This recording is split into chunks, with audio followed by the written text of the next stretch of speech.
राज्याचे उच्च व तंत्रशिक्षण मंत्री नामदार चंद्रकांतदादा पाटील यांनी घेतलेल्या राज्यातील सर्व मुलींना चालू शैक्षणिक वर्षापासून मोफत उच्च शिक्षण या ऐतिहासिक निर्णयाबद्दल आज भारतीय जनता पार्टीच्या वतीने आनंदोत्सव साजरा करण्यात आला। जिल्हाध्यक्ष विजय जाधव, प्रदेश सचिव महेश जाधव यांनी शैक्षणिक क्षेत्रातील या महत्त्वपूर्ण निर्णयाबद्दल दादांचे मनस्वी अभिनंदन केले।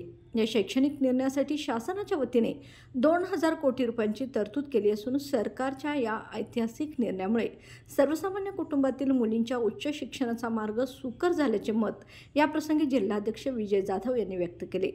यानंतर प्रमुख मान्यवरांच्या हस्ते कॉलेजमध्ये उच्च शिक्षण घेणाऱ्या मुलींना पेढे वितरित करून आनंद व्यक्त करण्यात आला। याप्रसंगी राहुल चिकोडे, सरचिटणीस गायत्री राऊत, सदानंद राजवर्धन, हेमंत आराध्य, राजू मोरे, विराज चिखलीकर, शैलेश पाटील, विजयसिंह खाडे पाटील, मंगल निपाणीकर, रविकिरण गवळी, अभिजित शिंदे, रूपाराणी निकम, गिरीश साळुंखे आदी उपस्थित होते।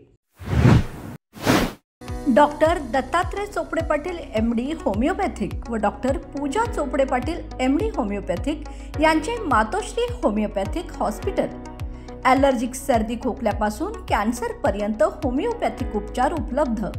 वेळ सोमवार ते शुक्रवार 11 ते सायंकाळी 7 व शनिवारी 11 ते सायंकाळी 5। पत्ता 107 ई वॉर्ड, वृषाली हॉटेलच्या मागे, गवळे गल्ली चौक, ताराबाई पार्क, कोल्हापूर।